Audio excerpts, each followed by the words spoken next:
তাহলে তাহলে আজকে আমাদের পড়ার আইটেম হলো অ্যাপোলোনিয়াসের উপপাদ্য। তাহলে অ্যাপোলোনিয়াসের উপপাদ্য পড়ার আগে আমাদের যে দুটো জিনিস জানতে হবে, উপপাদ্য 3 যেটা স্থূলকোণ ত্রিভুজের জন্য পিথাগোরাসের উপপাদ্য যেটাকে বলা হয়, আর আরেকটা হলো যে কি উপপাদ্য 4 যেটা সূক্ষ্মকোণের জন্য পিথাগোরাসের উপপাদ্য। এই দুটো আমি রিভাইজ করে দিব আবার একটু করে। রিভাইজ করার পর দেন আমরা অ্যাপোলোনিয়াস যাব। এই দুটাকে ওই জায়গায় অ্যাপ্লাই করতে হবে। অ্যাপোলোনিয়াস যখন আমরা আলোচনা করব ওইখানে আমাদের উপপাদ্য 3 এবং 4 এর কনসেপ্ট দুটাই লাগবে। আচ্ছা, তাহলে আমি একটু রিভাইজ করে দিচ্ছি। দেখো, যদি এ বি সি একটা ত্রিভুজ হয় এবং বি কোণকে আমি যদি সূক্ষ্মকোণ হিসেবে ধরি, তাহলে এখন আমাদের যেহেতু একটু লম্ব বিক্ষেপ লাগে, তাহলে আমরা এই বিন্দুতে এখানে একটা লম্ব আঁকবো। লম্ব আঁকছি, মনে করে এ ডি লম্ব এঁকেছি আমরা। তাহলে এখানে সিডি সিডি এই অংশটা হলো কি এস এর লম্ব বিক্ষেপ, আবার বিডি এই অংশটা হলো এ বি এর লম্ব বিক্ষেপ। তোমার যখন যেটা লাগবে সেটা ইউজ করতে পারবে। তাহলে লম্ব বিক্ষেপ নিয়ে যেহেতু আমি এর আগের ক্লাসে দেখিয়েছি, তাহলে আর বিস্তারিত যাচ্ছি না। তাহলে সিডি হলো এস এর লম্ব বিক্ষেপ, আর বিডি হলো এ বি এর লম্ব বিক্ষেপ, আর এডি হলো লম্ব, লম্ব রেখা। আচ্ছা, তাহলে আমরা দেখি সূক্ষ্মকোণের জন্য পিথাগোরাসের উপপাদ্যটা কি হবে। বি কোণকে আমি সূক্ষ্মকোণ হিসেবে ধরেছি, তাহলে বি কোণের বিপরীত বাহু কি? বিপরীত বাহু হলো এস। তাহলে S square is equal to কি হবে? এস স্কয়ার সমান হবে, বাকি দুটো বাহু কি কি? বাকি দুটো বাহু হলো, একটা হলো যে কি এ বি, একটা হলো কি বিসি। তাহলে A B square plus BC square. তাহলে আমাদের মনে রাখতে হবে, আমি যে কোণটাকে সূক্ষ্মকোণ হিসেবে ধরবো তার বিপরীত বাহুর উপর বর্গের সমান হবে অপর দুই বাহুর উপর বর্গের সমষ্টি, এবং এখান থেকে যে জিনিসটা মাইনাস যাবে সেটা হলো 2 ইনটু বিসি আর এবি, তার মধ্যে ভূমি হলো বিসি, আমরা বিসি ভূমিটা নিব, ইনটু বাকি আছে কোনটা বাহু? বাকি আছে হচ্ছে এবি। হ্যাঁ, তাহলে এবি, এবি এবি লম্ব বিক্ষেপ কি বলছিলাম? বিডি, তাহলে বিডি আসবে। ওকে, আচ্ছা, একই ত্রিভুজের মধ্যে যদি তুমি সি কোণ নিয়ে কাজ করো, অনেক বলছো আমি সি কোণ নিয়ে যদি কাজ করি তাহলে কিভাবে হবে তারা দেখান। তাহলে তুমি দেখো, তুমি যদি সি কোণটা নিয়ে কাজ করো, তাহলে দেখো সি কোণের বিপরীত বাহুটা কি?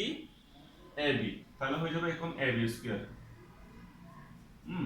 তাহলে অপর দুইটা বাহু কি কি? এবি স্কয়ার গেল, অপর সি কোণের সন্নিহিত বাহু হচ্ছে কি একটা এসি, একটা বিসি। তাহলে AC square plus BC square, এখান থেকে কি মাইনাস যাবে? মাইনাস যাবে 2 ইনটু বিসি এবং এসি, বিসি এবং এসি এর মধ্যে ভূমি হলো বিসি, তারপর বিসি নেব, ইনটু বাকি আছে হচ্ছে কি এসি, এসি এর লম্ব বিক্ষেপ নেব, সেটা হলো সিডি।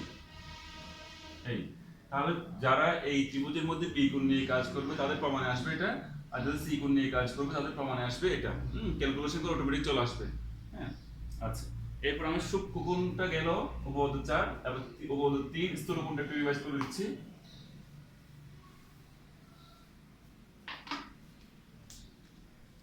উপপাদ্য 3 যেখানে স্থূলকোণ নিয়ে কাজ করা হয়েছে, মনে করো এ বি সি, এখানে বি কোণটা হলো স্থূলকোণ, তাহলে আমরা স্থূলকোণের, তাহলে এখানে একটা আমাদের লম্ব বিক্ষেপ লাগবে, সেজন্য আমরা এখান থেকে লম্ব আঁকবো, যেটা সি বি এর কি বর্ধিতাংশের উপর হয়ে গেল, বাইরে চলে আসছে, তাহলে এটা হচ্ছে কি এ বি লম্ব। তাহলে দেখো এখানে আমার যদি এ বি এর লম্ব বিক্ষেপ জিজ্ঞেস করি তাহলে বলতে হবে বিডি। আমি যদি জিজ্ঞেস করি এসি এর লম্ব বিক্ষেপ কত, এসি এর লম্ব বিক্ষেপ, তখন বলতে হবে সিডি। যদি এখন আমাদের এসি এর লম্ব বিক্ষেপ লাগবে না, কিন্তু এসি এর লম্ব বিক্ষেপ হলো সিডি, এ বি এর লম্ব বিক্ষেপ হলো বিডি। যখন যেটা লাগবে, অথবা এটা অনেক সময় এমসিকিউ তে আসতে পারে।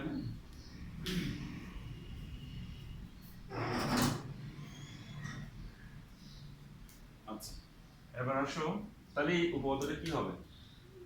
এটা হলো বি কোণ, স্থূলকোণ যেটা, এই বি কোণের বিপরীত বাহু হচ্ছে কত? এসি, তাহলে হবে AC square is equal to, তাহলে ওই ত্রিভুজের মধ্যে আর দুইটা বাহু কি কি বাকি আছে? একটা আছে এবি আর একটা হলো সি বিসি, তাহলে এবি স্কয়ার যোগ বিসি স্কয়ার যোগ, স্থূলকোণের জন্য প্লাস হয়। প্লাসটা কিভাবে আসে? প্লাসটা তো আমাদের ইচ্ছে মতো আসে নাই, প্লাসটা আসে ক্যালকুলেশন করে প্লাস আসে এখানে 2 ইনটু, আমরা এই দুটোর মধ্যে এ বি আর বিসির মধ্যে ভূমি হলো বিসি, বিসি নেব, বাকি আছে এ বি, এ বি না নিয়ে এ বি লম্ব বিকল্প নিতে হয় বিডি নিতে হয় বলতে এটা আমাদের ক্যালকুলেশন করে এটাই আসে আর কি। এটা হলো স্থূলকোণী ত্রিভুজের জন্য পিথাগোরাসের উপপাদ্য। এই দুটো উপপাদ্যের সমন্বয়ে আমরা আজকে যেটা করব, আমাদের অধ্যায় 3 এর মধ্যে মোস্ট একটা ইম্পর্টেন্ট উপপাদ্য, সেটা হলো অ্যাপোলোনিয়াসের উপপাদ্য। আমি এখানে হেডিংটা লিখতেছি, তোমরা সবাই খাতার মধ্যে লিখো অ্যাপোলোনিয়াসের উপপাদ্য।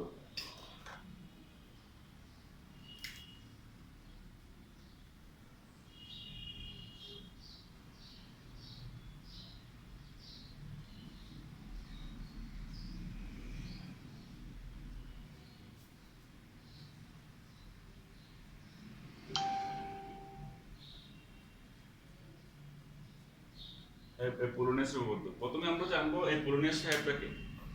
উনি একজন গণিতবিদ।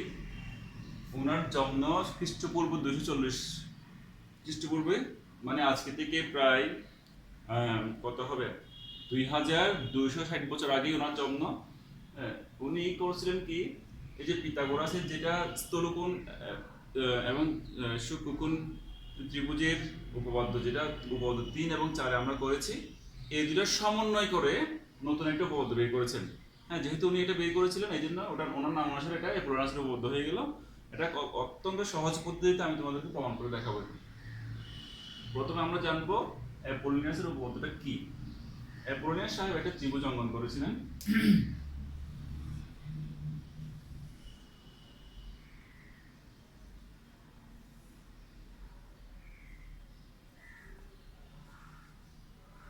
মনে করে এবিসি একটা ত্রিভুজ। এই ত্রিভুজের উনি একটা মধ্যমা অঙ্কন করেন, মধ্যমা। তাহলে এই কোণকে সমদ্বিখণ্ডিত করে যেটা ডি বিন্দু, ডি বিন্দু হবে বিসি এর মধ্যবিন্দু, তাহলে এডি হবে কি মধ্যমা। তাহলে মধ্যমা এডি হলো মধ্যমা, আর বি হলো কি মধ্যবিন্দু। বি মধ্যবিন্দু হওয়াতে বিডি এবং কি সিডি সমান হয়ে গেল। আচ্ছা, এখন অ্যাপোলোনিয়াস ওই যে উপপাদ্য 3 এবং 4 অর্থাৎ পিথাগোরাসের সূক্ষ্মকোণ এবং স্থূলকোণ ত্রিভুজের এই সূত্র দুটো অ্যাপ্লাই করে দেখিয়েছেন যে এই যে মধ্যমার কি সন্নিহিত যে দুটো বাহু, মধ্যমার পাশাপাশি দুটো বাহু থেকে, এটা হচ্ছে এ বি, একটা হলো কি সিডি। উনি ক্যালকুলেশন করে দেখিয়েছেন এ বি এর উপর স্কয়ার করলে যোগ এ সি এর উপর যদি আমি স্কয়ার করি সেটা সমান হয় 2 ইনটু এই বিডি অথবা সিডি যে কোনো একটা অংশ নিব আমরা, কারণ দুটোই যেহেতু সমান, একটা নিলে হবে বিডি স্কয়ার প্লাস মধ্যমার উপর স্কয়ারের সমান। এটা আমরা প্রমাণ করে দেখাবো। তাহলে অ্যাপোলোনিয়াসের উপপাদ্যটা কিরকম? অ্যাপোলোনিয়াসের উপপাদ্যটি হলো ত্রিভুজের যে কোনো দুটি বাহুর উপর কি অঙ্কিত বর্গের সমষ্টি। দেখো ত্রিভুজের এই বাহু আর এই বাহু, দুইটা বাহুর উপর অঙ্কিত বর্গের সমষ্টি হবে তৃতীয় বাহু। বিসি হলো তৃতীয় বাহু। এটা যদি দুইটা বাহু হয়ে যায় তাহলে বিসিটা হয়ে যাবে তৃতীয় বাহু। এই তৃতীয় বাহুর অর্ধেক, এই তৃতীয় বাহুর অর্ধেক হলো বিডি অথবা সিডি।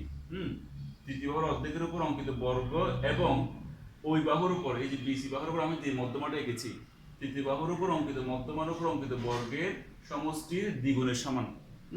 অ্যাপোলোনিয়াসের উপপাদ্য আমাদের মুখস্থ রাখতে হবে। তাহলে আবার একটু দেখি, ত্রিভুজের যে কোনো দুই বাহুর উপর অঙ্কিত বর্গের সমষ্টি, এটা হলো বামপক্ষ। ত্রিভুজের যে কোনো দুই বাহুর উপর অঙ্কিত বর্গের সমষ্টি, এটি হবে তৃতীয় বাহুর অর্ধেকের উপর অঙ্কিত বর্গের বর্গ এবং ওই বাহুর উপর অঙ্কিত মধ্যমার, ওই বাহুর উপর অঙ্কিত মধ্যমার উপর অঙ্কিত বর্গের সমষ্টির দ্বিগুণের সমান। আর এটা হলো অ্যাপোলোনিয়াসের উপপাদ্য। তাহলে আমি প্রমাণের দিকে যাচ্ছি। আমাদের এই চিত্র দিয়ে প্রমাণ করা যাবে, অসুবিধা নেই। সুন্দর করে রেখে দিই।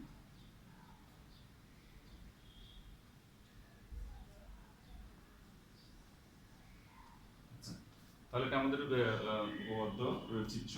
এবার আমি বিশেষ নির্বাচন দিয়ে শুরু করছি। বিশেষ নির্বাচন,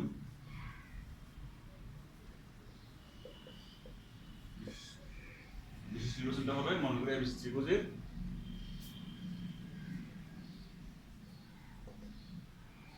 ত্রিভুজ এবিসি এর এডি মধ্যমা।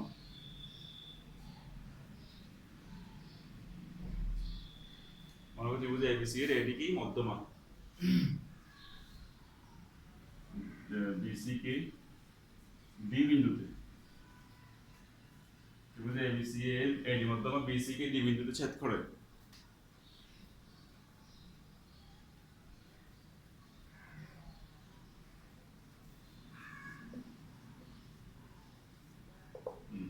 আমার প্রমাণ করতে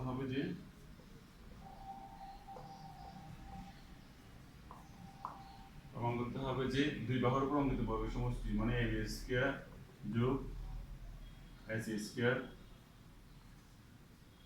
সমান 2 ইনটু আমরা এখানে তাহলে বিডি এর জায়গায় সিডিও লিখতে পারবো, কারণ দুইটাই সমান সেজন্য বিডি এবং সিডি সমান। এখানে একটা আমাদের অঙ্কন লাগবে, যেহেতু আমরা উপপাদ্য 3 এবং 4 অ্যাপ্লাই করব। উপপাদ্য 3 এবং 4 এর মধ্যে আমাদের একটা কি লম্ব বিক্ষেপ আসে, তাই লম্ব বিক্ষেপ আনার জন্য আমাদের অবশ্যই লম্ব লাগে। আমি এ বিন্দু থেকে বিসি এর উপরে লম্ব আঁকবো, মনে করে এই লম্ব আঁকছি, লম্ব এদিকে 90 ডিগ্রি এদিকে 90 ডিগ্রি অঙ্কন।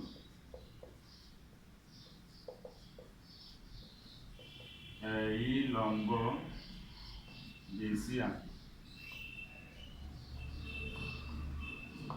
তার মানে বিসির উপরে এই লম্ব এঁকেছি আমরা।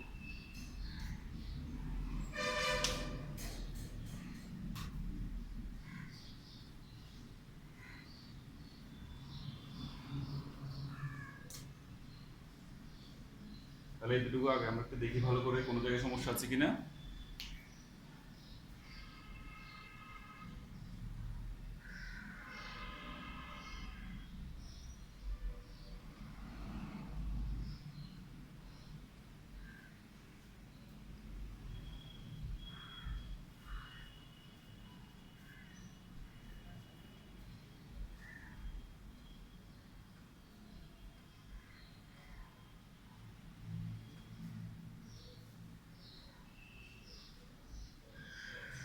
আচ্ছা, এবার আসে প্রমাণ।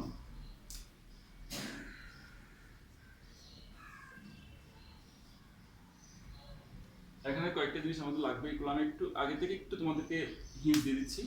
দেখো আমাদের এইটা হলো লম্ব, আমি যদি তোমাদেরকে বলি যে কি এই এ বি এর লম্ব বিক্ষেপ কত এ বি, তাহলে দেখো এ বি লম্ব বিক্ষেপ হবে বিই, কারণ এতে আর বি এর সাথে ভূমির যে লিঙ্কটা আছে, সবসময় যাদের লম্ব বিক্ষেপ বের করতে কোনো সমস্যা হচ্ছে আমি বলে দিচ্ছি, আমরা দেখবো যে কি লম্বের সাথে ভূমির যে একটা লিঙ্ক থাকবে।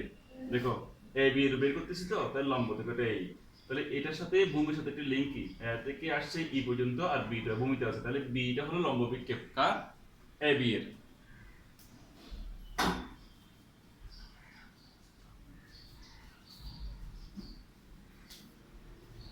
তারপরে আমি যদি বলি যে কি এডি এর লম্ব বিক্ষেপ কত, দেখো এখানে সবকিছু লম্ব বিক্ষেপ বের করা যাবে। এডি এর লম্ব বিক্ষেপ, তাহলে এডি এর সাথে ভূমির একটা লিঙ্ক খুঁজে বের করো, এ বিন্দু ডি বিন্দু, তাহলে এটা ইতে আসছে, তাহলে ডি, এই ডি সূত্র এই অংশটা হলো ডি এডি এর লম্ব বিক্ষেপ। একইভাবে বলে যদি আমি এসি এর লম্ব বিক্ষেপ কত, তাহলে এটাও বের করা যাবে, এসি এর লম্ব বিক্ষেপ হবে কত, একইভাবে সি। তাহলে আমার যখন যেটা লাগবে আমরা ইজিলি বের করে ফেলতে পারবো। এখন ডি বিন্দুতে একটু তোমরা খেয়াল করো, ডি বিন্দু, ডি বিন্দুতে এই রেখাটা যেহেতু একটু এদিকে হেলানো, তাহলে এদিকে একটা কোণ উৎপন্ন হয়েছে আর এই পাশে আরো একটা কোণ উৎপন্ন হয়েছে। তাহলে আমরা দেখতে পাচ্ছি কি এই পাশে একটা স্থূলকোণ বড়, যেহেতু সোজা সোজা হলে 90 ডিগ্রি হতো, কিন্তু যেহেতু একটু এদিকে হেলানো এটা স্থূলকোণ, এটা যদি স্থূলকোণ হয় এটা অবশ্যই সূক্ষ্মকোণ। তাহলে আমি এক পাশে স্থূলকোণ, ডি বিন্দুর এক পাশে স্থূলকোণ আর ডি বিন্দুর এক পাশে সূক্ষ্মকোণ, তাহলে আমাদের উপপাদ্য 3 4 দুইটার কনসেপ্টে চলে আসছে, একটা হলো স্থূলকোণ একটা সূক্ষ্মকোণ। তাহলে দুইটা আমরা এখানে অ্যাপ্লাই করব, অ্যাপ্লাই করে যোগ করে দিলে আমাদের প্রমাণটা হয়ে যাবে। তাহলে কিভাবে শুরু করব আমরা, ত্রিভুজ এ বি ডি এ, তাহলে ত্রিভুজ এ বি ডি এর মধ্যে তোমরা চাইলে এই জিনিসটাকে রাফ করে লিখতে পারো, যে সেরকম কিরকম সেটা আমি দেখাচ্ছি। ত্রিভুজ A B D A B D এই ত্রিভুজ নিয়ে আমরা কাজ করতেছি, যেটা আমি ওখান থেকে এক পিস কেটে নিলাম আর কি। ত্রিভুজ এ বি ডি এর মধ্যে দেখো কোণ এ ডি বি টা স্থূলকোণ, কোণ এ ডি বি স্থূলকোণ, ঠিক আছে।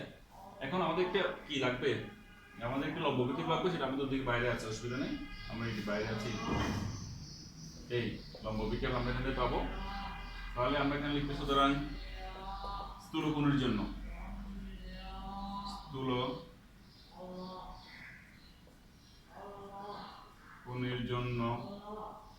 স্থূলকোণের জন্য পিথাগোরাসের উপপাদ্য অনুসারে পাই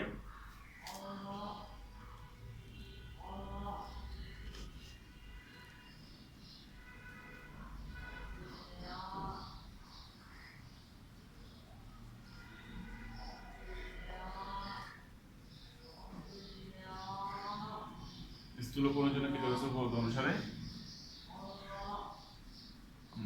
দেখো তাহলে আমরা যেটা উপপাদ্য 3 মুখস্থ করেছিলাম, শিখেছিলাম, সেটা আমাদের এখানে কি ডাইরেক্ট লিখতে হবে, যেটা আমি একটু রিভাইজ করেছি তোমাদের। তাহলে এ ডি বি কোণটা, এই ডি কোণটা দিয়ে স্থূলকোণ হয়, এই কোণের বিপরীত বাহু কি এ বি, তাহলে এ বি স্কয়ার সমান অপর দুটো বাহু কি কি, অপর দুটো দ্বিকোণের সন্নিহিত বাহু মানে অপর দুটো বাহু হলো এ ডি আর হলো বি ডি। তাহলে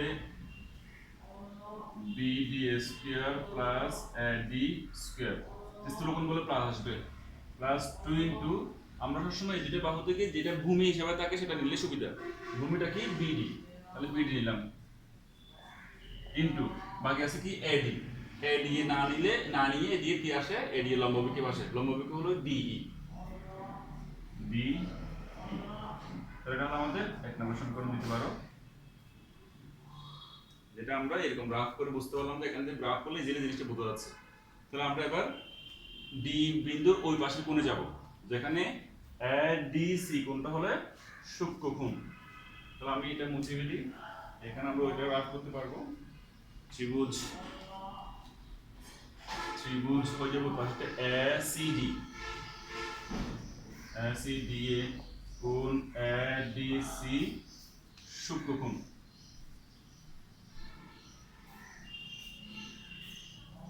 তাহলে এখানে আমরা, তাহলে এই ক্ষেত্রে আমরা লিখবো সূক্ষ্মকোণের জন্য পিথাগোরাসের উপপাদ্য অনুসারে, সূক্ষ্মকোণের জন্য পিথাগোরাসের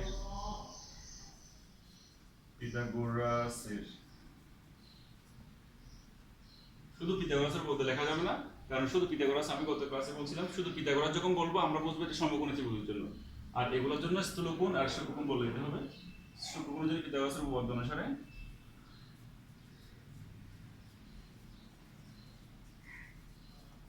তাহলে আমি এটা উপরে লিখি, আমি এই জায়গাটা একটু মুছে ফেলতেছি।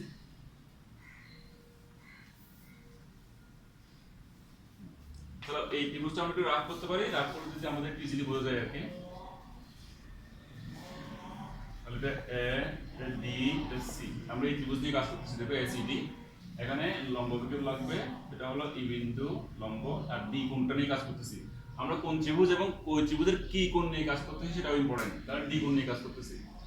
তাহলে আমাদের হবে কি ডি কোণের বিপরীত বাহু হচ্ছে কি এসি, তাহলে কি হবে, সুতরাং এসি স্কয়ার সমান অপর দুটো বাহু কি, একটা হলো কি এডি, একটা হলো কি সিডি, এডি স্কয়ার যোগ সিডি স্কয়ার, যেহেতু সূক্ষ্মকোণ তাহলে আমাদের আসবে কি মাইনাস আসবে, হ্যাঁ আমাদের মাইনাস আসবে, মাইনাসটা কি -2 ইনটু সিডি আর এডি, মানে ভূমি কোণটা দেখো তোমরা সিডি ইনটু বাকি আছে এডি, এডির লম্ব বিকল্প দেব কত ডিই।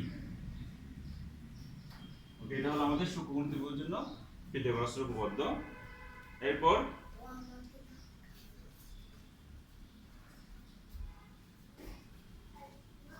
দেখো এই ক্ষেত্রে আমরা একটু করে 2 নম্বর সমীকরণ দ্বারা একটু করে কাজ করব, সেটা হলো s স্কয়ার সমান ad স্কয়ার, ওই যে আমরা cd এবং কি bd দুটো সমান জানি, সেজন্য আমরা cd এর জায়গায় bd টা লিখে দিব।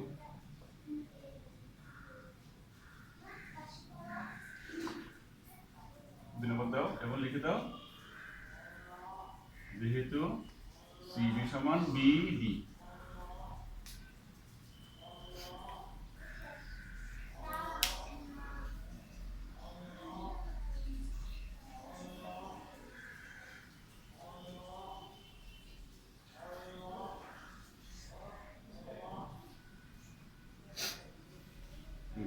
তাহলে তোমরা যে 1 নম্বর এবং 2 নম্বর সমীকরণ পেয়েছো, তোমরা দুইটা যোগ করো, যোগ করলে প্রমাণটা আসে কিনা দেখো।